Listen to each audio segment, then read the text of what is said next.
Hello everyone, welcome to live study.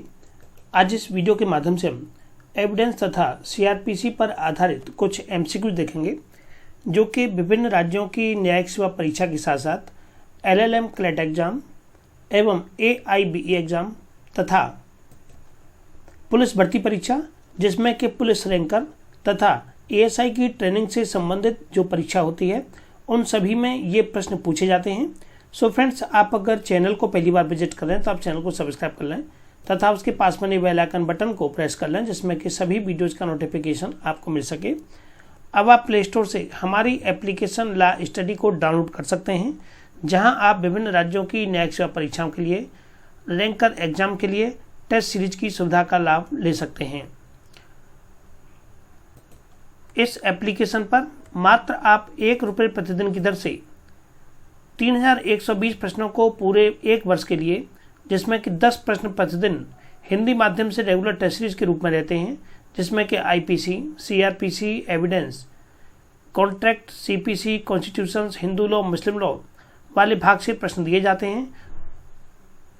इसे भी आप यहां ज्वाइन कर सकते हैं। भारतीय साक्ष्य अधिनियम 1872 पर आधारित ये पहला सवाल है कि जो तथ्य विवादक न होते हुए भी किसी विवादक तथ्य से इस तरह संबंधित हैं या संसक्त हैं कि वे एक ही समव्यवहार के भाग हैं, चाहे वे उसी समय और उसी स्थान पर या विभिन्न समय और स्थानों पर घटित हुए हों। इंग्लिश में देख लीजिए, facts which though not in issue are so connected with a fact in issue as to forward part of the same transaction whether they occurred at the time, same time and place or at different time and place। पूछा गया है कि ऐसे तथ्य किस तरह के हो सकते हैं, असंगत हो सकते हैं, सुसंगत हो सकते हैं, अंशतः सुसंगत हो सकते हैं या इनमें से कोई नहीं। इस प्रश्न का सही आंसर है ऑप्शन क्रमांक बी कि ऐसे तथ्य सुसंगत होते हैं जो कि चाहे वे एक ही समय या एक ही स्थान पर या विभिन्न समय और विभिन्न स्थानों पर घटित हुए हों, ऐसे तथ्य सुसंगत तथ्य होते हैं। भारतीय साक्ष्य अधिनियम की धारा 6 इस संबंध में प्रावधान करती है जो कि एक ही समव्यवहार का भाग होने के संबंध में बताती है। यह धारा बताती है कि वे तथ्य जो विवादक तथ्य न होते हुए भी किसी विवादक तथ्य से इस प्रकार संबंधित हैं कि वे एक ही समव्यवहार का भाग हैं तथा वे एक ही समय पर या एक ही स्थान पर या विभिन्न समय और विभिन्न स्थानों पर घटित हुए हों। तो सही ऑप्शन इसका है ऑप्शन क्रमांक बी। प्रश्न है कि प्रथम सूचना रिपोर्ट सारवान साक्ष्य नहीं है, विचारण के दौरान उसका उपयोग किया जा सकता है। जब एफआईआर दर्ज कराई जाती है तो एफआईआर में लिखी हुई बातों को विचारण के दौरान किस पर्पज तक या किस सीमा तक यूज किया जाता है, ये इस प्रश्न के माध्यम से पूछा गया है कि एफआईआर इज नॉट सबस्टेंसिव एविडेंस, एक सारभूत साक्ष्य या एक सारवान साक्ष्य नहीं है। It can be used during trial के समय या विचारण के दौरान इसका जो प्रयोग किया जा सकता है वो कहाँ तक किया जा सकता है। तो देखिए, सबसे पहली बात आप समझिए कि जब एफआईआर दर्ज होती है तो एफआईआर दर्ज होने के आधार पर पुलिस अरेस्ट कर लेती है, संबंधित आरोपी या अभियुक्त व्यक्ति जमानत करा लेते हैं, लेकिन उसके बाद जब ट्रायल चलता है तो ट्रायल के दौरान उस एफआईआर का खंडन किया जाता है। जो बातें उसमें लिखी हुई हैं उसको बचाव पक्ष खंडन करेगा और जो अभियोजन पक्ष है वह उन बातों को सिद्ध करने का प्रयास करता है। तो सबसे पहला है कि सूचना की संपुष्टि के लिए, ऑप्शन क्रमांक बी है कि सूचना के विरोधाभास के लिए, तीसरा है कि सूचना की संपुष्टि एवं विरोधाभास दोनों के लिए, और ऑप्शन क्रमांक 4 है कि नहीं सूचना की संपुष्टि और न ही विरोधाभास के लिए। तो बात को समझने का प्रयास कीजिए कि सबसे पहली बात है कि उस एफआईआर के माध्यम से थाने के भारसाधक अधिकारी को सूचना प्राप्त हुई थी।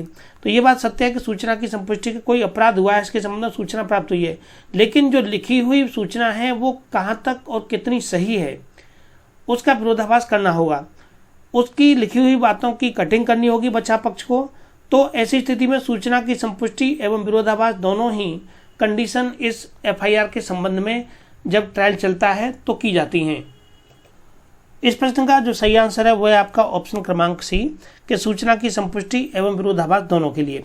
इस प्रश्न की व्याख्या बताती है कि जो सीआरपीसी की धारा 154 है, देखिए जो एफआईआर लिखी जाती है वो सीआरपीसी के सेक्शन 154 के अंतर्गत दर्ज की जाती है। थाने के भारसाधक अधिकारी को सूचना मिलती है किसी संज्ञेय अपराध होने के संबंध में, तो प्रथम सूचना रिपोर्ट को दर्ज करने की प्रक्रिया दंड प्रक्रिया संहिता की धारा 154 में दी गई है। प्रथम सूचना रिपोर्ट ये एक सार्वजनिक साक्ष्य नहीं होती है, किंतु इसका प्रयोग भारतीय साक्ष्य अधिनियम की धारा 145 के अंतर्गत विखंडन के लिए। यहाँ ये प्रश्न अलग से बन सकता है कि जो FIR है उसका विखंडन धारा 145 के अंतर्गत तथा 157 के अंतर्गत उसे संपुष्टि के रूप में प्रयोग किया जा सकता है। तो दोनों प्रश्न यहाँ अलग अलग भी बनते हैं, आप इन्हें भी यहाँ याद रखते हुए चलें। अगला प्रश्न है कि भारत की धारा 45 साक्ष्य अधिनियम के अंतर्गत विशेषज्ञ को अभिमत इस संबंध में प्राप्त किया जा सकता है। सेक्शन 45 ये विशेषज्ञ की राय के संबंध में है, और विशेषज्ञ की राय ये किन विषयों पर ली जा सकती है ये हमसे यहाँ पूछा गया है। पहला दिया हुआ है विज्ञान, कला, विधि, अंगुली चिन्हों एवं हस्तलेख / हस्ताक्षर पर। दूसरा दिया हुआ है कि विज्ञान जिसमें सम्मिलित है चिकित्सकीय विषय, कला, विधि, अंगुली चिन्ह एवं हस्तलेख। तीसरा दिया हुआ है कि विज्ञान जिसमें सम्मिलित है चिकित्सकीय विषय, कला, विधि, अंगुली चिन्ह, हस्तलेख एवं हस्ताक्षर।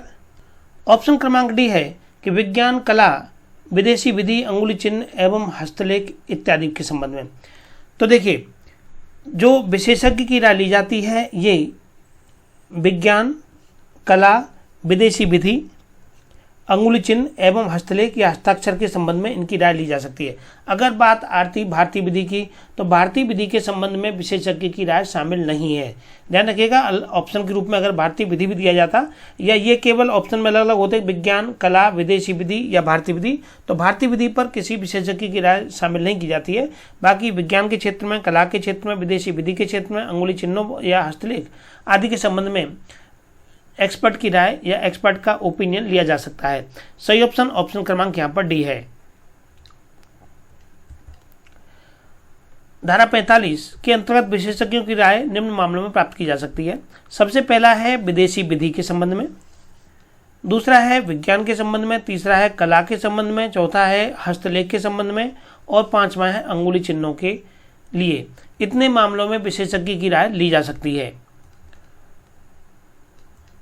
प्रश्न है कि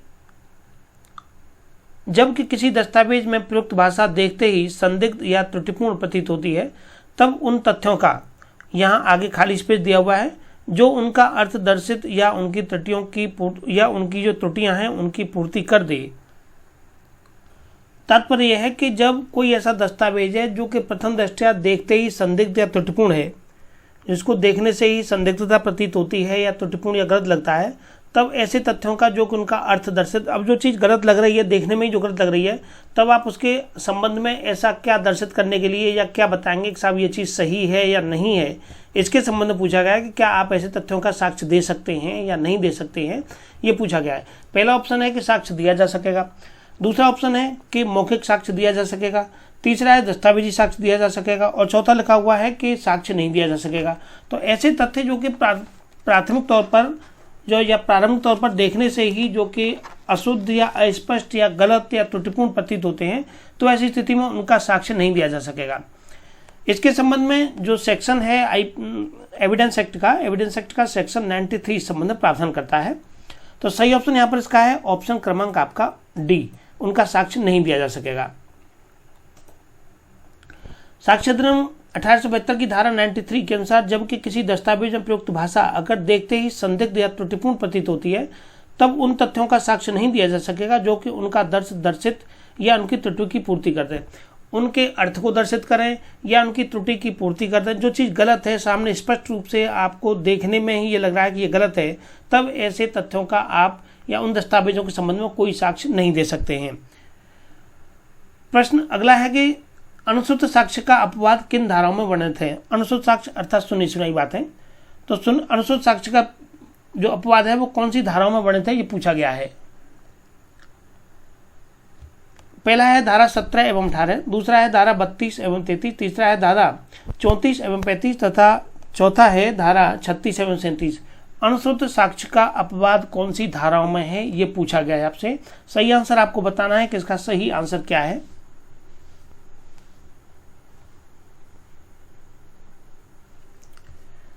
देखिए, अनुश्रुत साक्ष्य का जो अपवाद है ये धारा 32 और 33 में है।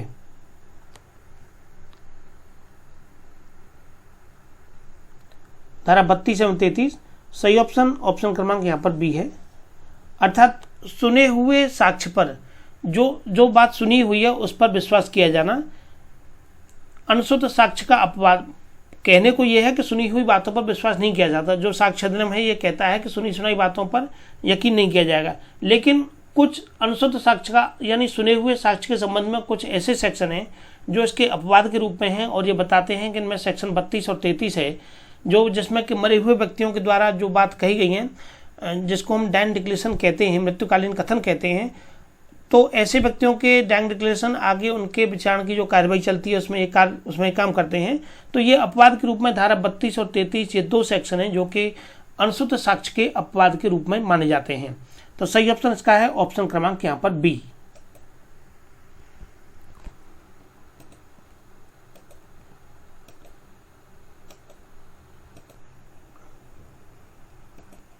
अभिप्राप्त करने के लिए किसी भी रूप में, किसी भी समय, किसी भी साक्षी या पक्षकार से किसी भी सुसंगत या विसंगत तथ्य के बारे में कोई भी प्रश्न पूछने की शक्ति न्यायाधीश को होती है।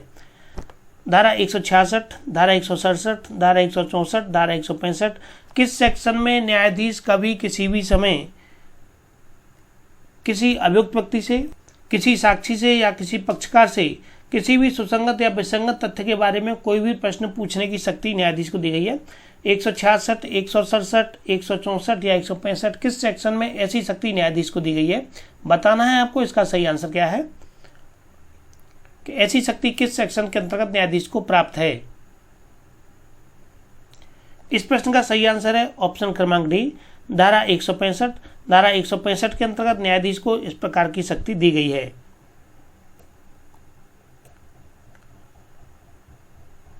धारा 165 में यह प्रावधान किया गया है कि न्यायाधीश सुसंगत तथ्यों का पता लगाने के लिए या उनका सबूत अभिप्राप्त करने के लिए किसी भी रूप में, किसी भी समय, किसी भी साक्षी या पक्षकार से सुसंगत या विसंगत तथ्यों के बारे में कोई भी प्रश्न पूछ सकते हैं।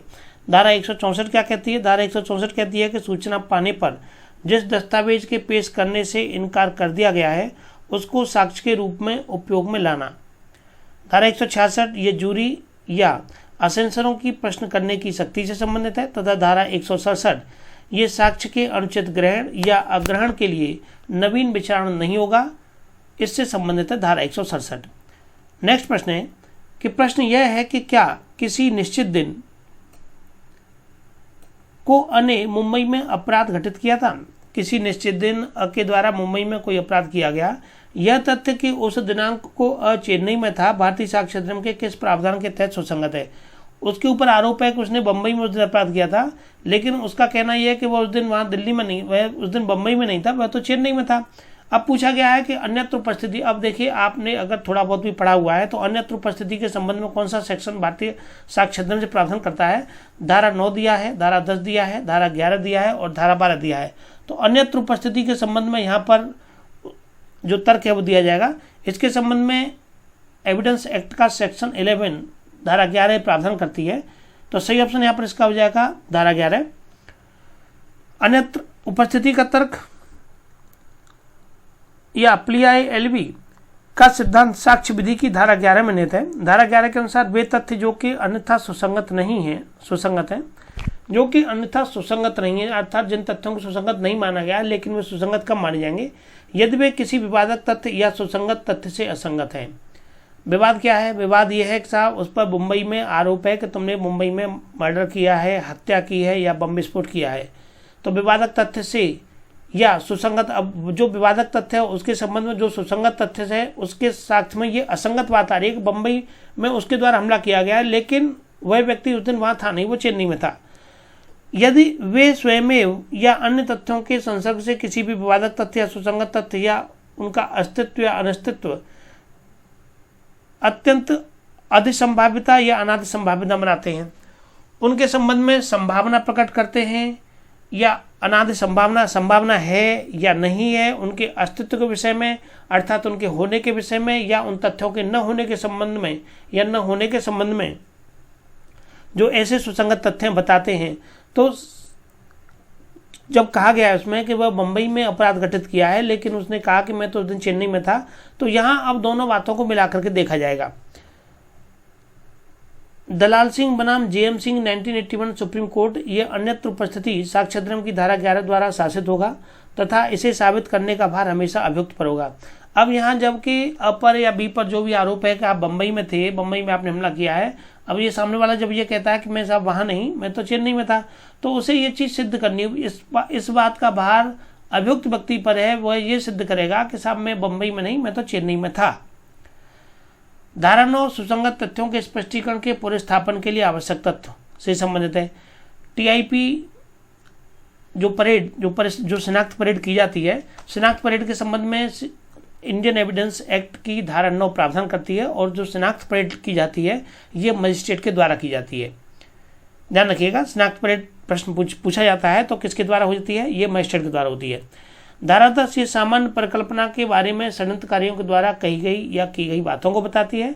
और धारा 12 ये नुकसानी के लिए वादों की रकम अवधारित करने के लिए न्यायालय को समर्थ करने की प्रवृत्ति रखने वाले तथ्यों के संबंध में बताती है। एक्सीडेंटल जो केस होते हैं उनमें नुकसानी या उनकी जो भरपाई या रकम के संबंध में, रकम जो अवधारित की जाती है उसके संबंध में धारा 12 प्रावधान करती है। अगला प्रश्न है कि निम्नलिखित मामलों में से किस मामले में उच्चतम न्यायालय ने ये अब निर्धारित किया था कि किसी भी व्यक्ति को अपने नमूने की लिखावट देने के लिए बाध्य करना भारत के संविधान के अनुच्छेद 20(3) के अंतर्गत गवाही देने के लिए विवश करना नहीं माना जा सकता है। मतलब आप पर अगर ये कोई, मान लीजिए कोई बात या आरोप आया है और आप अपनी लिखावट के लिए साहब अब जो कुछ सिद्ध होना होगा कि आप सिद्ध कीजिए भाई कि ये काम आपने किया है या नहीं किया है, तो इसके संबंध में सामने वाला व्यक्ति हो सकता है कि सुप्रीम कोर्ट चला गया हो, तो तभी वहाँ से ये रूलिंग निकल के आई है कि अनुच्छेद 20(3) के अंतर्गत गवाही देने के लिए विवश नहीं किया जा सकता, लिखावट के संबंध में बाध्य नहीं किया जा सकता है। तो पूछा गया कि किस मामले में डिसाइड किया गया था। यहाँ हमें 2 केस दिए हुए हैं। पहला दिया हुआ है स्टेट ऑफ बॉम्बे वर्सेज काठीकालू, काफ़ी फेमस केस है, और अगला है Yusuf Ali versus state of Maharashtra. तो देखिए यहाँ प्रश्न का आंसर यहीं पर है। स्टेट ऑफ बॉम्बे वर्सेज काठीकालू के मामले में ये डिसाइड किया गया था कि कोई भी व्यक्ति जिसके लिखावट के संबंध में उसके नमूने के हस्ताक्षर लेने की बात आती है तो आर्टिकल 20(3) संविधान का अनुच्छेद 20(3) है, उसका उल्लंघन नहीं करता। और अनुच्छेद 20(3) के अंदर 3 सेक्शन आते हैं, 3 आपके सब आर्टिकल हैं, 21, 22 और 23। तो 23(3) ये स्वयं के विरुद्ध गवाही दिए जाने से संबंधित है कि आप अपने खिलाफ ही आप जो है कोई गवाही या अपने विरुद्ध आप बयान दे रहे हैं, तो इससे संबंधित है, तो यहाँ इसको डिनाई कर दिया गया था। तीसरा ऑप्शन दिया हुआ है state of UP versus Ram सेवक, तथा चौथा ऑप्शन है रोहित शेखर वर्सेज नारायण दत्त तिवारी। तो सही ऑप्शन यहाँ पर था स्टेट ऑफ बॉम्बे वर्सेज काठीकालू का मामला। इस मामले में सुप्रीम कोर्ट ने यह अब निर्धारित किया था कि किसी भी व्यक्ति को अपने नमूने की लिखावट देने के लिए बाध्य करना भारत के संविधान के अनुच्छेद 20(3) के अंतर्गत गवाही देने के लिए विवश करने की श्रेणी में नहीं आता है।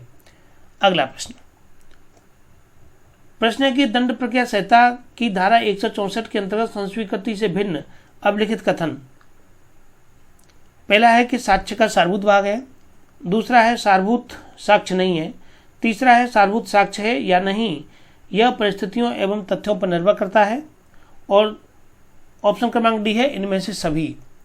सही आंसर आपको बताना है। सही आंसर क्या है, प्रश्न को एक बार पुनः समझिए कि दंड प्रक्रिया संहिता की धारा 164 के अंतर्गत संस्वीकृति से भिन्न अभिलिखित कथन, संस्वीकृति की बात नहीं की गई है, संस्वीकृति से भिन्न अभिलिखित कथन साक्ष्य का सारभूत भाग है और सारभूत साक्ष्य नहीं है।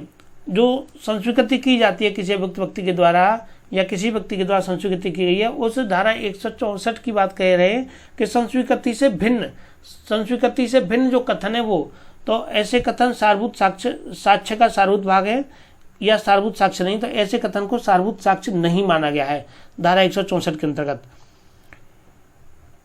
धारा 164 के 5 में संस्वीकृति से भिन्न अभिलिखित कथन से संबंधित है। धारा 164(5) के अंतर्गत जो अभिलिखित कथन है ये सारभूत साक्ष्य की श्रेणी में नहीं आते हैं।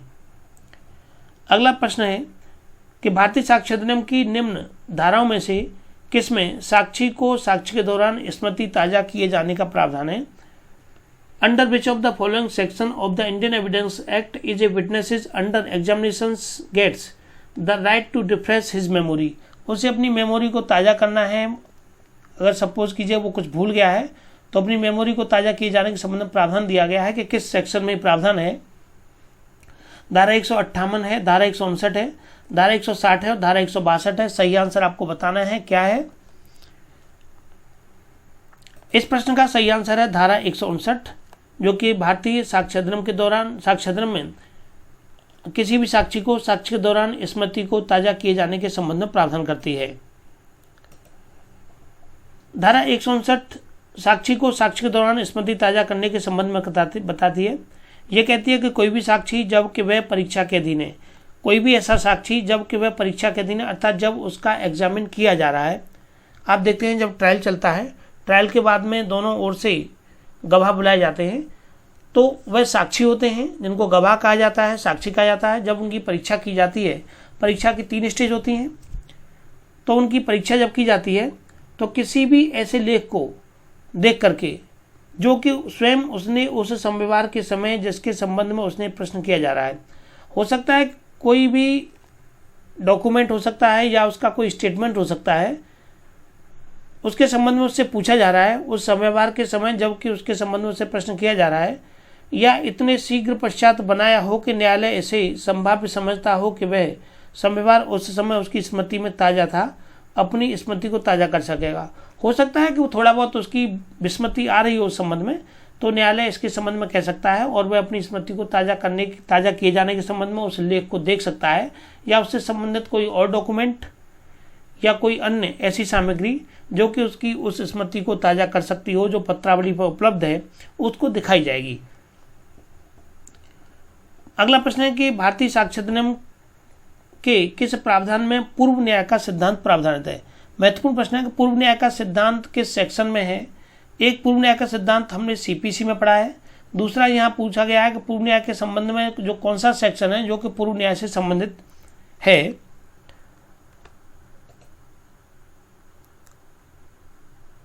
ऑप्शन में हमको दिए गए हैं।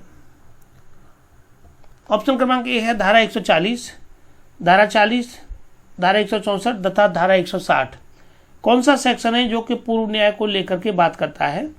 सही आंसर आपको बताना है क्या है यहाँ पर। इस प्रश्न का सही आंसर है ऑप्शन क्रमांक बी, धारा 40। ये पूर्व न्याय के सिद्धांत पर आधारित है। और धारा 40 ये कहती है, धारा 40 कहती है कि किसी भी ऐसे निर्णय, आदेश या डिक्री का अस्तित्व, निर्णय है, कोई आदेश है या कोई डिक्री है, उसका अस्तित्व अर्थात उसका होना, जो किसी न्यायालय को किसी वाद का संज्ञान करने से या विचारण करने से विधि के द्वारा निवारित करता है अर्थात मना करता है। किसी ऐसे निर्णय, आदेश या डिक्री का अस्तित्व, उसका निर्णय का, आदेश का, डिक्री का होना, जो किसी न्यायालय को किसी वाद का संज्ञान करने से या उसका विचारण करने से विधि के द्वारा निवारित करता है या मना करता है, वो सुसंगत तथ्य है। धारा 140 ये सील का साक्ष्य देने वाले साक्षी के संबंध में। धारा 160 ये धारा 159 में वर्णित दस्तावेजों में कथित तथ्यों के लिए परिसाक्ष्य से संबंधित है, तथा धारा 164 ये सूचना पाने पर जिस दस्तावेज को पेश किए जाने से इनकार कर दिया गया है उसको साक्ष्य के रूप में उपयोग में लाए जाने से संबंधित है। अगला प्रश्न है कि ब का अभियोजन अ इसीलिए करता है क्योंकि उसने अ की गाय चुराई है। ध्यान से समझिएगा कि ब का अभियोजन किया जा रहा है। ब को आरोपी बनाया गया है ए के द्वारा क्योंकि उसने ए की गाय चुराई है। ब दोष सिद्ध किया जाता है। तत्पश्चात ब दोषी हो गया। तत्पश्चात उस गाय के लिए जिससे ब से दोष सिद्ध होने से पूर्व सबको बेच दिया गया था। ब के दोषी होने से पहले ऐसी गाय सबको बेच दी गई थी। सब पर वाद लाता है। सब पर वाद ला जाता है अ और स के मध्य। अब अ और स के मध्य जो वाद चल रहे बाद में ब की दोष सिद्धि के निर्णय की क्या महत्ता होगी। पहला है सुसंगत होगा, विसंगत होगा, निश्चायक सबूत या इनमें से कोई नहीं। सही आंसर आपको बताना है। सोच विचार करके आप आंसर बताइए कि क्या इसका आंसर यहाँ सही होगा। तो इस प्रश्न का सही आंसर है ऑप्शन क्रमांक बी, ये विसंगत होगा। धारा 43 के दृष्टांत पर आधारित है ये दृष्टांत, जिसके अनुसार ख के विरुद्ध न्यायालय के द्वारा दिया गया निर्णय अ तथा स के बीच में सुसंगत नहीं होगा। नेक्स्ट प्रश्न है कि सुसंगत तथ्य के कथन जो ऐसे व्यक्ति के द्वारा किए गए थे जो कि मर गया है या मिल नहीं सकता, सुसंगत है। केवल व्यवहार कार्रवाइयों में, केवल आपराधिक कार्रवाइयों में, न तो व्यवहार और न ही आपराधिक कार्रवाइयों में, व्यवहार एवं आपराधिक दोनों प्रकार की कार्रवाइयों में। कौन सा आंसर सही है ये आपको बताना है। प्रश्न को एक बार पुनः समझिए कि सुसंगत तथ्य के कथन जो ऐसे व्यक्ति के द्वारा किए गए थे जो कि मर गया है, ऐसा व्यक्ति जो कि मर गया है, सुसंगत तथ्य के कथन थे वह जो मर गया है या जो मिल नहीं सकता वह सुसंगत है। किन कार्रवाइयों में ऐसे व्यक्ति के कथनों को माना गया है? केवल व्यवहारिक अर्थात केवल सिविल प्रोसीडिंग में, केवल क्रिमिनल प्रोसीडिंग में, ना तो व्यवहारिक और ना तो क्रिमिनल में और ना ही सिविल की प्रोसीडिंग में, और कहा गया है both civil as well as criminal proceeding, या दोनों कार्रवाइयों में। तो देखिए ऐसे व्यक्ति जो कि मिल नहीं सकते या जो मर गए हैं जिनके कथन ये सिविल और आपराधिक दोनों प्रकार की कार्रवाइयों में सुसंगत माने जाएंगे। सही ऑप्शन इसका है यहाँ पर ऑप्शन क्रमांक डी। साक्ष्य अधिनियम की धारा 32 के अंतर्गत ऐसे कथन को सुसंगत माना गया है जो कि ऐसे व्यक्ति के द्वारा किया गया है जो मर गया है या जो मिल नहीं सकता। धारा 32 के अंतर्गत किया गया कथन सिविल एवं क्रिमिनल दोनों ही कार्रवाइयों में लागू होता है। आप इन प्रश्नों को सभी एग्जाम्स के लिए फॉलो कर सकते हैं, चाहे वो एपीओ का एग्जाम हो, एडीपीओ का एग्जाम हो, सिविल जज की परीक्षा हो या एएसआई की ट्रेनिंग से संबंधित एग्जाम्स हो। इन सभी के लिए आप इन प्रश्नों को आसानी से फॉलो करें, आपको काफ़ी इन प्रश्नों से सहायता मिलेगी। चलिए अगला प्रश्न है हमारा भारतीय साक्ष्य अधिनियम पर कि निम्नलिखित में से कौन सा कथन किसी व्यक्ति की मृत्यु के बाद मृत्युकालिक कथन के रूप में प्रमाणित किया जा सकेगा। Which of the following could be proved as dying declarations after the death of a person. पहला है उस व्यक्ति के द्वारा दायर प्रथम सूचना रिपोर्ट। प्रश्न को पुनः ध्यान से समझिए कि निम्नलिखित में से कौन सा कथन किसी व्यक्ति की मृत्यु के बाद मृत्युकालीन कथन के रूप में प्रमाणित किया जा सकता है। उस व्यक्ति के द्वारा दायर की गई प्रथम सूचना रिपोर्ट FIR जो लॉन्च कराई गई है बाय द पर्सन जो मृत व्यक्ति है। दूसरा है कि सेक्शन धारा 161 CRPC के अंतर्गत उस व्यक्ति का लेखबद्ध कथन, statement of the person recorded under section 161 of the CRPC। और नेक्स्ट है कि उस व्यक्ति या मृत व्यक्ति के द्वारा कार्यपालक मजिस्ट्रेट को दिया गया कथन, statement of the person recorded by the executive magistrate. और ऑप्शन क्रमांक डी है कि इनमें से सभी। क्या आंसर सही होगा इसका पूछा गया है आपसे कि कौन से कि किस तरह की किसी व्यक्ति की मृत्यु के बाद जो मृत्युकालिक कथन के रूप में प्रमाणित किया जा सकता है। ये 4 ऑप्शन या 3 ऑप्शन दिए हुए हैं, चौथे ऑप्शन में तो दिया हुआ है आपको उपयुक्त सभी। तो आपको सही आंसर बताना है कि कौन सा कथन यहाँ पर करेक्ट है, कि किस तरह के मजिस्ट्रेट को या व्यक्ति को दिया गया जो कथन है वो ग्राह्य होगा, माना जाएगा किसी भी मृत व्यक्ति के द्वारा जो स्टेटमेंट दिया गया है। तो देखिए उस व्यक्ति के द्वारा जो व्यक्ति मर गया है उस व्यक्ति के द्वारा दायर की गई प्रथम सूचना रिपोर्ट जब उसने लिखाई थी तो वह भी अगर उसके बाद में सपोज कीजिए कि वो व्यक्ति ज़्यादा हो सकता है, ज़्यादा चोट या कोई भी ऐसी कंडीशन हो सकती है उसके बाद वो मर जाता है, तो ये भी उसका स्टेटमेंट माना जाएगा। दूसरा है कि 161 CRPC के अंतर्गत मृत व्यक्ति का लेखबद्ध कथन, ये भी माना जाएगा। और मृत व्यक्ति के द्वारा कार्यपालक मजिस्ट्रेट को दिया गया कथन, ये भी माना जाएगा। तो इनमें से सभी सही ऑप्शन यहाँ पर इसका है ऑप्शन क्रमांक डी। ये सभी श्रेणी में आते हैं। धारा 32(1) के अंतर्गत उपरोक्त सभी कथन मृत्युकालिक कथन के रूप में प्रमाणित किए जा सकते हैं। अर्थात यदि व्यक्ति प्रथम सूचना रिपोर्ट दर्ज कराने के बाद या धारा 161 CRPC के तहत कथन दर्ज कराने के बाद या मजिस्ट्रेट को कथन किए जाने के बाद में मर जाता है तो उसके कथन को मृत्युकालिक कथन के रूप में साबित किया जा सकता है। अगला प्रश्न हमारा दंड प्रक्रिया संहिता से है। पूछा गया है कि अभियोजन साक्ष्य प्रारंभ होने के बाद में न्यायालय के द्वारा अभियोजन वापस लेने की अनुमति देता है, तब अभियुक्त को उन्मुक्त किया जाएगा, डिस्चार्ज किया जाएगा, दोषमुक्त किया जाएगा या इनमें से कोई नहीं। तो सही आंसर आपको बताना है क्या है कि जब अभियोजन साक्ष्य प्रारंभ होने के बाद में, एविडेंस प्रारंभ हो गया है, साक्ष्य प्रारंभ होने के बाद में न्यायालय के द्वारा अभियोजन वापस लेने की अनुमति देता है, तब ऐसी स्थिति में अभियुक्त व्यक्ति को दोषमुक्त किया जाएगा। सही ऑप्शन क्रमांक इसका सी है। धारा 321 CRPC के अनुसार यदि न्यायालय अभियोजन वापस लेने की अनुमति अभियोजन को देता है तो ऐसे अपराध का जो अभियुक्त है उस व्यक्ति को दोषमुक्त कर दिया जाएगा। अगला प्रश्न है सीआरपीसी से कि निम्न में से किसके विरुद्ध अपील नहीं होगी। There shall be no appeal by convicted in following.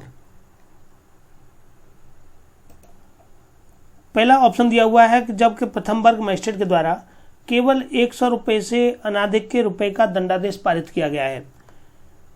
देखिए सीआरपीसी का सेक्शन 376 ये अपीलों के किन मामलों में अपील नहीं हो सकती है उनके संबंध में प्रावधान करता है।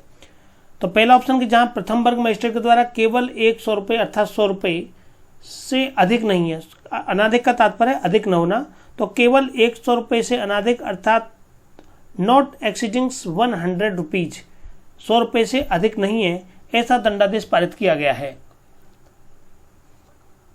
नेक्स्ट है कि जहां सेशन न्यायालय के द्वारा केवल 3 मास से अनाधिक की अवधि के कारावास का दंडादेश दिया गया है। सेशन न्यायालय ने केवल 3 मास से अनाधिक अर्थात जो ऐसी सजा दी है जो कि 3 महीने से अधिक की नहीं है, तो ऐसी स्थिति में अपील के संबंध में पूछा गया है। नेक्स्ट है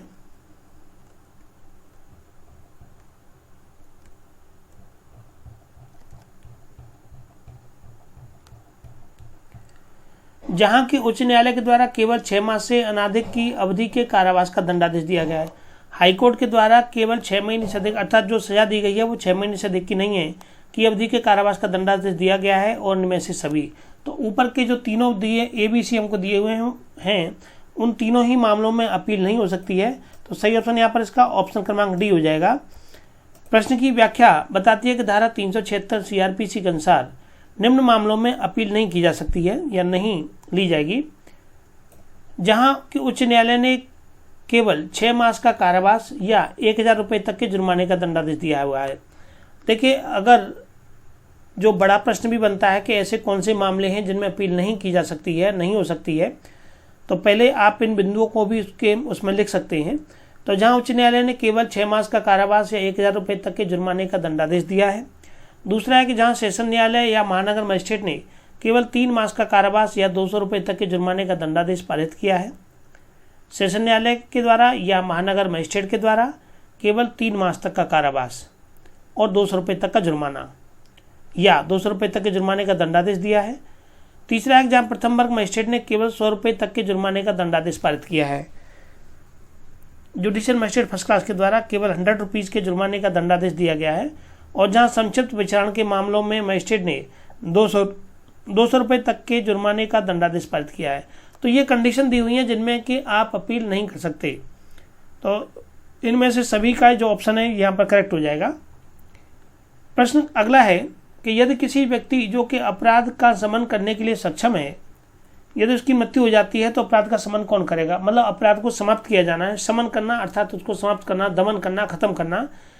कोई व्यक्ति जो अपराध का शमन करने ऐसा व्यक्ति जो अपराध का शमन करने के लिए सक्षम था, तब ऐसी स्थिति में यदि उसकी मृत्यु हो जाती है तो अपराध का शमन कौन करेगा। नहीं होगा, नहीं। अब शमन करना है तो हो जाएगा, लेकिन ऑप्शन ए यहाँ पर गलत है कि नहीं होगा, ऐसा नहीं है, होगा। अब उसके लिए जो विधिक प्रावधान है उसके अनुसार होगा। पहला है कि मृत व्यक्ति के विधिक प्रतिनिधि के द्वारा न्यायालय की अनुमति के बिना अपराध का शमन किया जा सकता है। देखिए न्यायालय की अनुमति के बिना तो कैसे भी नहीं हो सकता है। माना कि मृत व्यक्ति का विधिक प्रतिनिधि करेगा, लेकिन न्यायालय की अनुमति के बिना नहीं हो सकता है। तीसरा है कि मृत व्यक्ति के विधिक प्रतिनिधि के द्वारा न्यायालय की अनुमति से अपराध का शमन किया जा सकता है। हाँ, मृत व्यक्ति के विधिक प्रतिनिधि के द्वारा न्यायालय की अनुमति से अपराध का शमन किया जा सकता है। तो इनमें से कोई नहीं। सही ऑप्शन यहाँ पर इसका है ऑप्शन क्रमांक हमारा सी, कि मृत व्यक्ति के विधिक प्रतिनिधि के द्वारा न्यायालय की अनुमति से अपराध को समाप्त या उसका शमन किया जा सकता है। इस संबंध में जो सीआरपीसी का सेक्शन 320 है, 320 का 4B ये प्रावधान करता है के अनुसार जब वह व्यक्ति जो कि इस धारा के अधीन अपराध का शमन कंपाउंडिंग ऑफ ऑफेंस करने के लिए सक्षम है मर जाता है, तब ऐसे व्यक्ति का विधिक प्रतिनिधि न्यायालय की अनुमति से ऐसे अपराध का शमन कर सकता है। अगला प्रश्न है कि साक्ष्य के उपरांत यदि मजिस्ट्रेट की राय यह है कि अभियुक्त दोषी है, साक्ष्य ले लिया, वकीलों की बहस हो गई। उसके बाद में मजिस्ट्रेट के द्वारा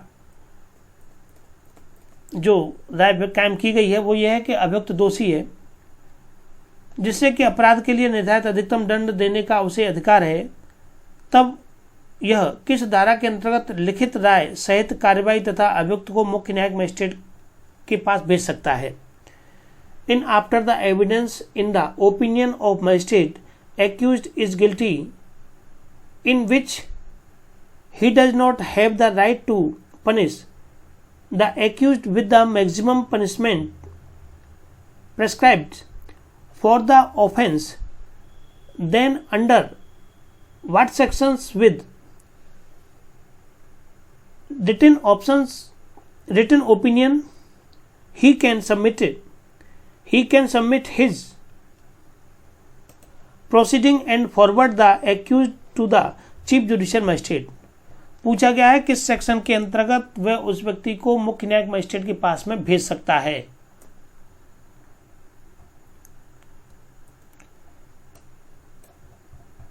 सेक्शन दिए में सेक्शन 321, 322, 323 तथा 325 किस सेक्शन के अंतर्गत वह किसी अभियुक्त व्यक्ति को मुख्य न्यायिक मजिस्ट्रेट के पास में भेज सकता है। तो सही आंसर इसका है ऑप्शन क्रमांक डी, धारा 325 के अंतर्गत। धारा 325 के अनुसार अभियोजन एवं अभियुक्त का साक्ष्य सुनने के पश्चात में यदि मजिस्ट्रेट की यह राय है कि अभियुक्त दोषी है और उसे उस दंड से अधिक कठोर दंड जो कि मजिस्ट्रेट देने के लिए सशक्त है दिया जाना चाहिए, तब वह मजिस्ट्रेट अपनी राय अभिलिखित करते हुए कार्यवाही तथा अभियुक्त को मुख्य न्यायिक मजिस्ट्रेट के पास में भेज सकता है। अगला प्रश्न है कि दंड प्रक्रिया संहिता में अभ्यासतः गृहभेदक अपराधियों से सदाचार के लिए प्रतिपूर्ति का प्रावधान किस धारा में किया गया है। धारा 106 में, धारा 107 में, धारा 109 में या धारा 110 में गृहभेदक से प्रतिपूर्ति लिए जाने का प्रावधान किस सेक्शन में किया गया है। देखिए धारा 106 ये प्रावधान करती है दो सिद्धि पर परिशांति कायम रखने के लिए प्रतिपूर्ति से संबंधित है। धारा 106 दो सिद्धि पर। धारा 107 ये उन दशाओं में परिशांति कायम रखने के लिए, मतलब अन्य दशाओं में। धारा 107 अन्य दशाओं में। और धारा 109 ये प्रावधान करती है संदिग्ध व्यक्तियों से सदाचार के लिए प्रतिपूर्ति के संबंध में। और आपकी बची धारा 110, ये धारा 110 ये प्रावधान करती है कार्यपालक मजिस्ट्रेट जो अभ्यासिक अपराधियों से सदाचार के लिए प्रतिपूर्ति की मांग कर सकता है, जो कि 3 वर्ष से अनाधिक की अवधि के लिए हो सकता है। गृहभेदक अपराधियों से सदाचार के लिए प्रतिपूर्ति का प्रावधान किस धारा में है, तो गृहभेदक अपराधियों से धारा 110 के अंतर्गत ये प्रावधान है। सही ऑप्शन इसका है ऑप्शन क्रमांक डी। धारा 110 के तहत कार्यपालक मजिस्ट्रेट अभ्यासिक अपराधियों से सदाचार के लिए प्रतिपूर्ति की मांग कर सकेगा, जो कि 3 वर्ष से अनाधिक की अवधि के लिए हो सकती है। नेक्स्ट प्रश्न है कि इन्वेस्टिगेशन के दौरान धारा 161 सीआरपीसी के तहत पुलिस के द्वारा जो लेखबद्ध कथन है, धारा 161 सीआरपीसी के अंतर्गत जो पुलिस स्टेटमेंट रिकॉर्ड करती है, विचार के दौरान किसी भी उद्देश्य के लिए प्रयुक्त नहीं किए जा सकते हैं। अगला है केवल साक्षी की संपुष्टि के लिए प्रयुक्त किए जाते हैं।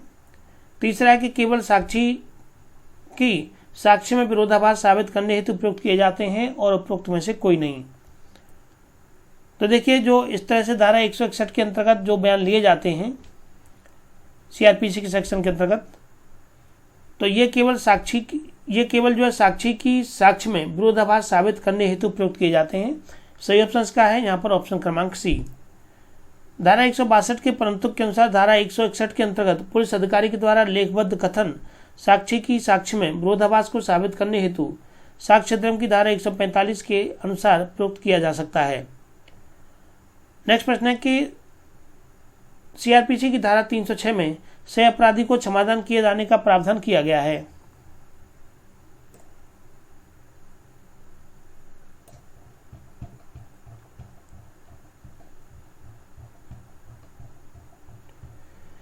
पहला है कि जब वह खराब स्वास्थ्य के कारण विचारण का सामना करने में असमर्थ है।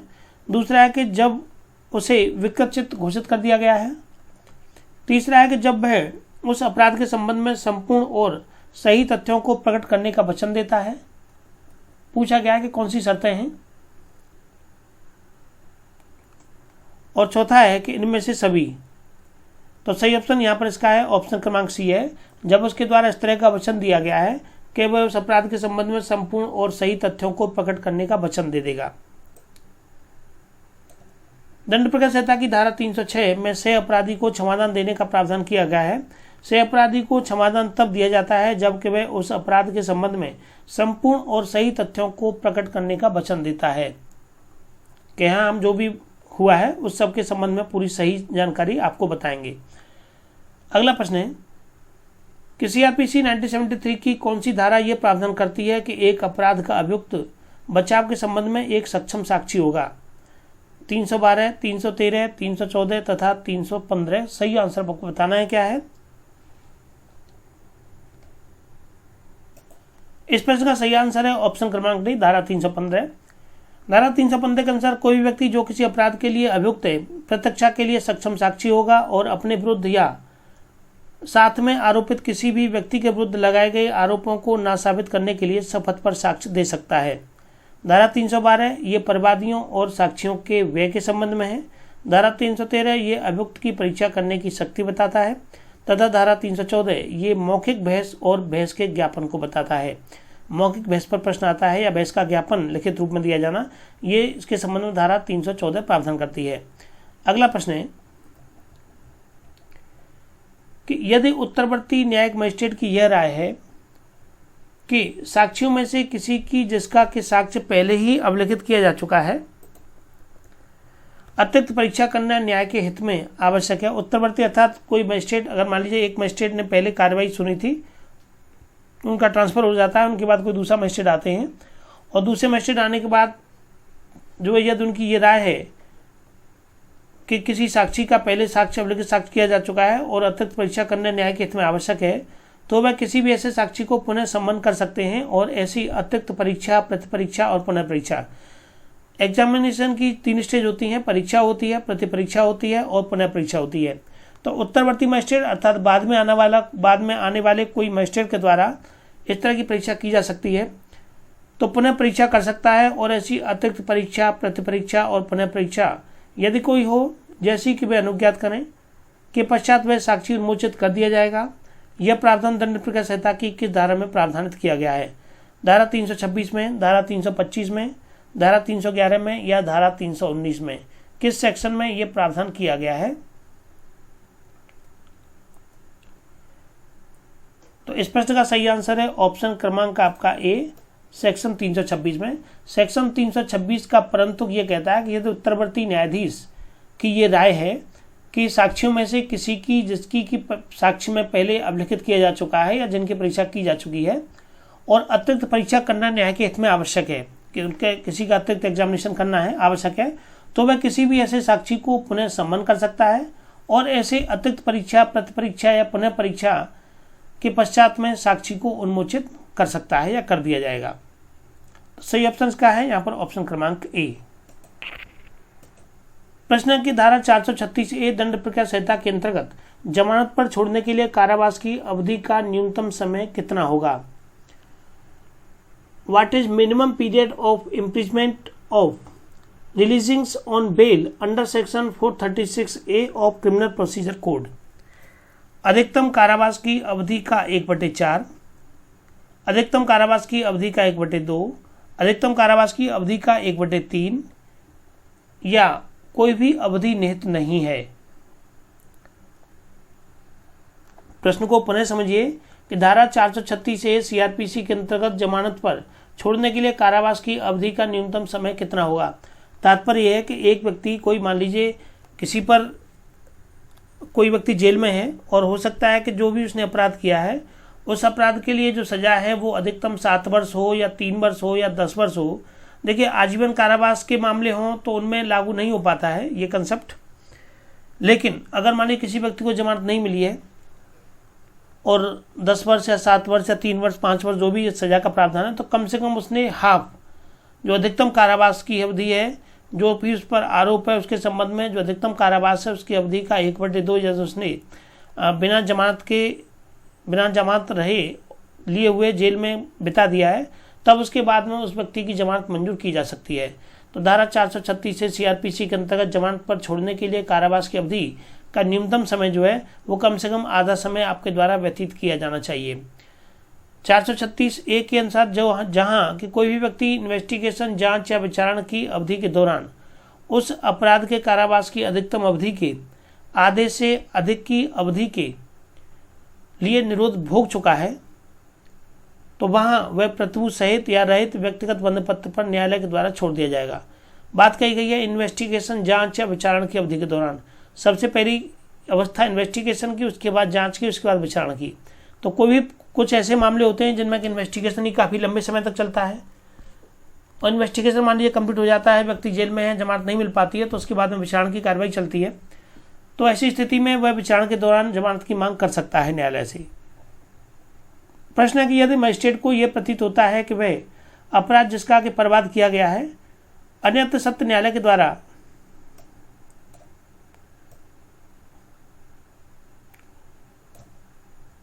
विचारणीय है, तो वह दंड प्रक्रिया संहिता की धारा 202 के अंतर्गत अभियुक्त के विरुद्ध आदेशिका के जारी किए जाने को स्थगित कर देगा।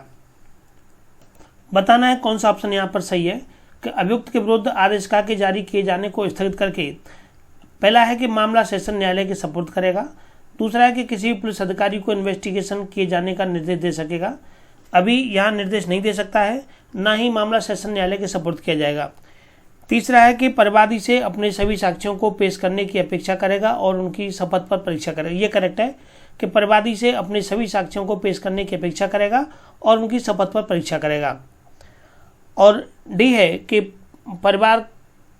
परिवाद को सेशन न्यायालय के समक्ष प्रस्तुति हेतु वापस करने, परिवाद सेशन न्यायालय के समक्ष नहीं जाएगा। धारा 202 के सबसेक्शन 2 के अनुसार के परंतु के अनुसार यदि मजिस्ट्रेट को यह प्रतीत होता है कि वह अपराध जिसका परिवाद किया गया है अन्यथा सेशन न्यायालय के द्वारा विचारणीय है, तो वह परिवादी को अपने सभी साक्ष्यों को पेश करने की अपेक्षा करेगा और उनकी शपथ पर परीक्षा करेगा। देखिए, मामला मजिस्ट्रेट के यहाँ गया है, उसके बाद जब मामला मजिस्ट्रेट के यहाँ पर गया है तो उसके द्वारा जो भी आरोप लगाए जाते हैं और उन आरोपों की कंडीशन क्या बैठती है कि वो मजिस्ट्रेट के द्वारा विचारणीय है या वो सेशन के द्वारा विचारणीय है, ये चीज़ देखी जाएगी। तो जब परिवाद गया है उसके बाद में ये बात डिसाइड हो पाती है कि मामला सेशन में चलेगा या मामला लोअर कोर्ट में चलेगा। नेक्स्ट प्रश्न है कि प्ली बार्गेनिंग ऐसे अपराधों के संबंध में प्रयोज्य जो कि अपराध मृत्युदंड या आजीवन कारावास या वर्ष पूछा गया है कि कितने वर्ष से अधिक की अवधि के कारावास से दंडनीय नहीं है। 7 वर्ष है, 5 वर्ष है, 2 वर्ष है या 3 वर्ष है।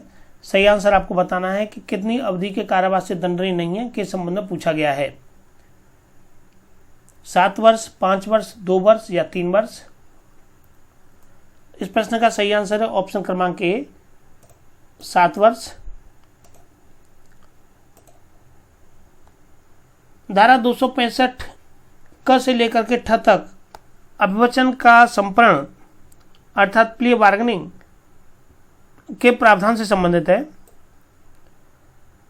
प्ली बार्गेनिंग निम्न अपराधों के संबंध में लागू नहीं होता है: मृत्युदंड के मामलों में, आजीवन कारावास के मामलों में, 7 वर्ष से अधिक के कारावास के मामलों में, या ऐसे अपराध जो कि देश की सामाजिक या आर्थिक दशा को प्रभावित करते हैं उन मामलों में, या किसी स्त्री या 14 वर्ष से कम आयु के बालक के विरुद्ध कारित अपराध के मामले में। इन मामलों में प्ली बार्गेनिंग का जो सिस्टम है या जो व्यवस्था है वो लागू नहीं होती है।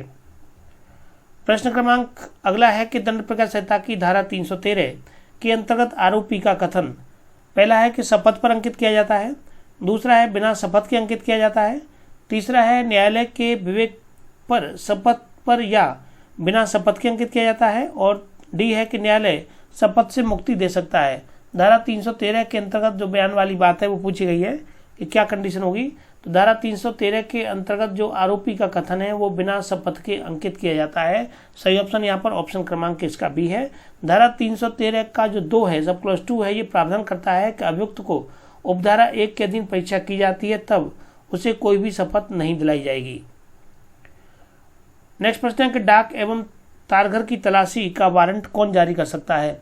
डाक एवं तारघर की तलाशी का वारंट ये जिला मजिस्ट्रेट या मुख्य न्यायिक मजिस्ट्रेट, सक्षम क्षेत्राधिकार वाला कोई भी दीवानी न्यायालय, सक्षम क्षेत्राधिकार का कोई भी राजस्व न्यायालय या केवल उच्च न्यायालय डाक एवं तारघर के संबंध में तलाशी वारंट कौन जारी कर सकता है? सही ऑप्शन आपको बताना है। 4 ऑप्शन आपके सामने दिए गए हैं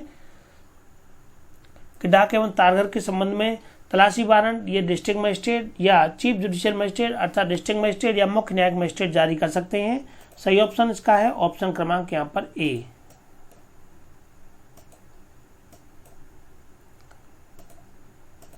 नेक्स्ट प्रश्न की व्याख्या बताती है कि दंड प्रक्रिया संहिता की धारा 93 के क्लॉज 3 के अनुसार जिला मजिस्ट्रेट या मुख्य न्यायिक मजिस्ट्रेट डाक या तार प्राधिकारी की अवरक्षा में किसी भी दस्तावेज, पार्सल या अन्य चीज की तलाशी के लिए वारंट जारी कर सकते हैं। प्रश्न क्रम अगला है कि भारतीय संविधान में दंड प्रक्रिया संहिता को शामिल किया गया है राज्य सूची में, समवर्ती सूची में, संघ सूची में या अवशिष्ट सूची में? तो भारतीय संविधान में दंड प्रक्रिया संहिता को समवर्ती सूची में शामिल किया गया है। सही ऑप्शन क्रमांक इसका है आपका बी, कंकरेंट लिस्ट में समवर्ती सूची। सही ऑप्शन इसका है ऑप्शन क्रमांक बी। तो चलिए फ्रेंड्स, आज की इस मॉर्निंग डोज में इतना ही। इस वीडियो के माध्यम से हमने 30 प्रश्नों को देखा है, जिसमें 15 प्रश्न हमने एविडेंस वाले भाग से और 15 प्रश्न सीआरपीसी वाले भाग से देखे हैं। सो प्लीज़ आप वीडियो को शेयर कर दें, जिससे कि ज़्यादा से ज़्यादा परीक्षार्थी वीडियो से लाभ उठा सकें। So thank you for watching this video.